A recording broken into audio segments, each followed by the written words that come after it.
Reading 77 from the Psychological Commentaries on the Teaching of Gurdjieff and Ouspensky by Maurice Nicoll, Quaramid Ugle, May 20th, 1945.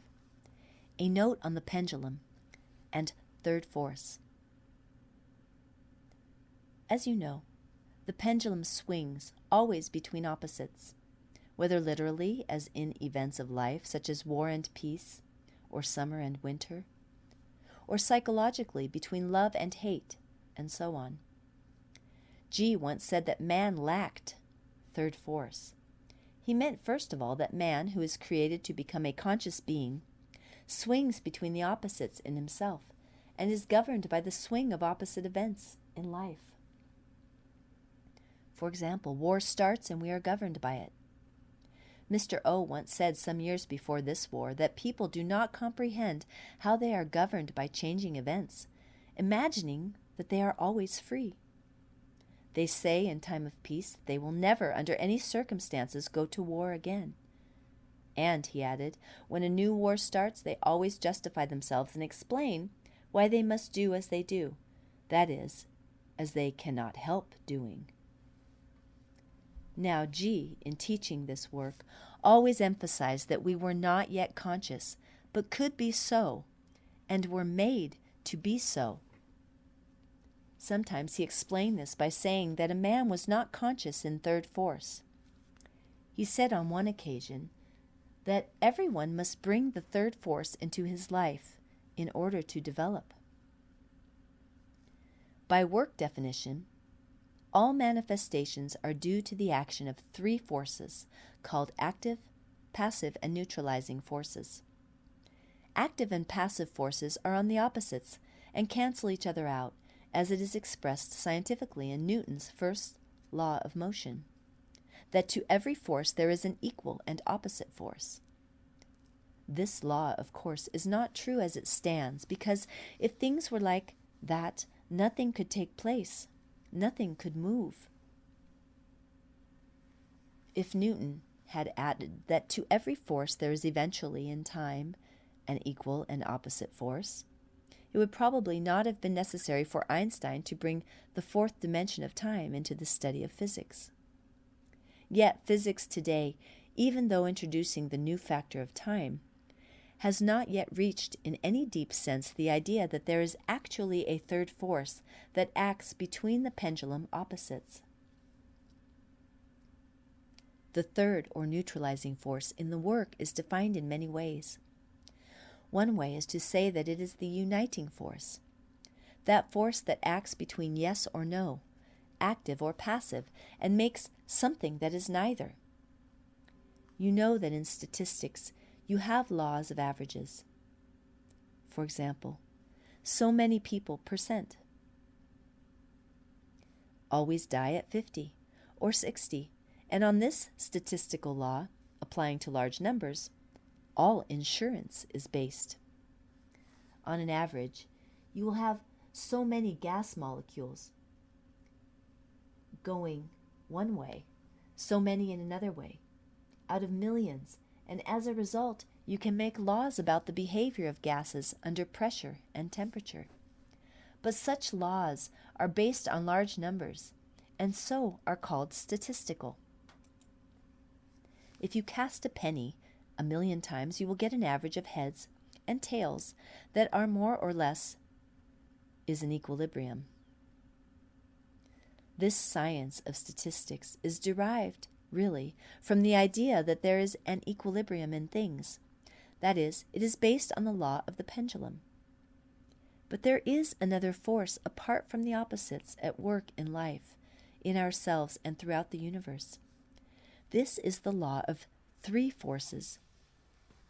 Note carefully, please, here, that average laws, statistical laws, are based only on the idea of there being two forces at work. The work says that one of the two ultimate laws that cannot be reduced to any simpler terms is the law of three forces. In everything, three forces work. In the minute structure of the atom, active and passive forces are found, positive and negative charges, and so on. But from the work point of view, there is also a third force, an organizing force, a force that creates and organizes the two primitive, chaotic opposite forces that of themselves can create nothing, since they are antagonists, always at war. Now I would like to make a few comments on this third force, so difficult to grasp. The work itself is a third force to begin with, but only when it is acknowledged and felt. Its power is to make the active personality passive, and the passive, undeveloped essence active. That is, to change the sign of these two parts of our being. From this example, you can see how a third force can alter the relationship of fixed things, just as events do in life, such as war. Everything is turned upside down. Events in life are a third force, but they keep personality active and essence passive. The work, as an internal series of events, changes this life-based relation. That is, alters us fundamentally through a new spirit and a new view. You cannot, of course, understand spiritual life in this sense from the facts of life. From the work point of view, a man whose mind and thought is wholly based on the evidence of his senses has his brain wrong. The spirit of life, that is, the third force of life, is different from the spirit of the work. But the spirit of life, that is, the organizing principle that makes use of the irreconcilable pendulum forces, active and passive, positive and negative, constructs organized matter, whether atoms, molecules, or cells, and does so on a basis that cannot be taken in a statistical sense. The cell, especially the germ cell, is an example of this, as the physicist Schrödinger points out in his book that I asked you to read. Schrödinger is willing to admit that there are other laws in life than those deduced from the average behavior of millions of particles, whether atoms or human beings. In most ancient esoteric writings, which all deal with the organizing spirit and never with statistics, it is sometimes said that the soul, that is, the organizing principle in a man, psychologically speaking, is almost devoured by matter in its descent into the body. The esoteric alchemists, not the pseudo gold seekers, called this imprisoned organizing force hidden in us Mercury. They said that if it were found, lead could be transformed into gold. In the work, this organizing principle is sometimes called buried conscience or real conscience, not the acquired conscience that we follow from what we have been told by others and learnt from outside. The organizing power in creation, whether bodily or psychological, exists throughout all things.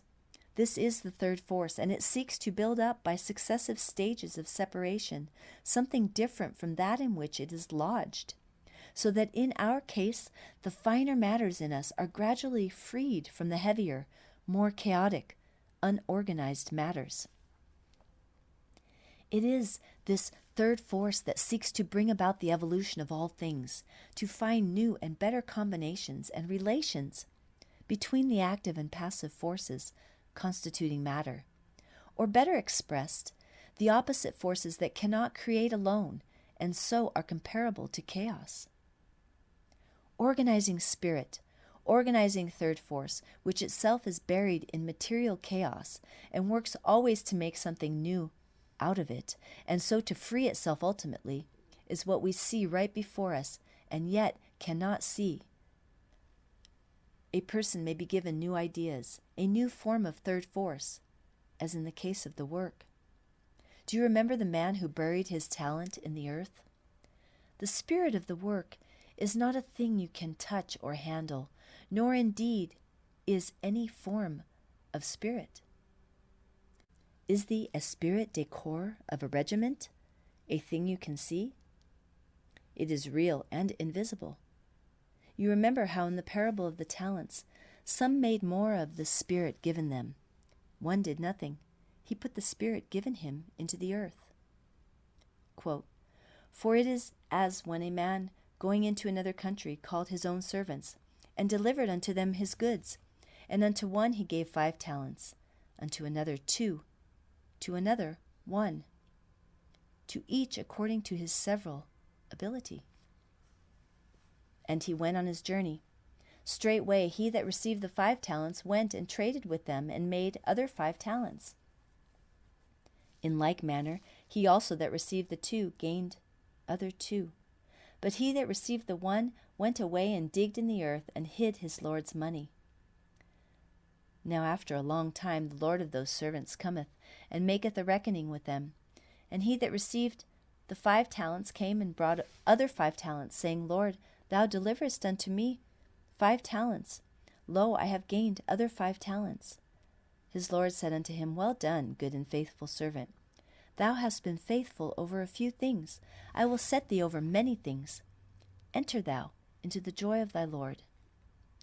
And he also that received the 2 talents came and said, Lord, thou deliverest unto me 2 talents. Lo, I have gained other 2 talents. His Lord said unto him, Well done, good and faithful servant. Thou hast been faithful over a few things. I will set thee over many things. Enter thou into the joy of thy Lord. And he also that had received the 1 talent came and said, Lord, I knew that thou art a hard man, reaping where thou didst not sow, and gathering where thou didst not scatter. And I was afraid, and went away and hid thy talent in the earth. Lo, thou hast thine own. But his Lord answered and said unto him, Thou wicked and slothful servant, thou knewest that I reap where I sowed not, and gather where I did not scatter. Thou oughtest therefore to have put my money to the bankers, and at my coming I should have received back mine own with interest. Take ye away therefore the talent from him, and give it unto him that hath the 10 talents. For unto every one that hath shall be given, but from him that hath not, even that which he hath shall be taken away. And cast ye out the unprofitable servant into the outer darkness. There shall be the weeping and the gnashing of teeth. Matthew 25, verses 14 through 30.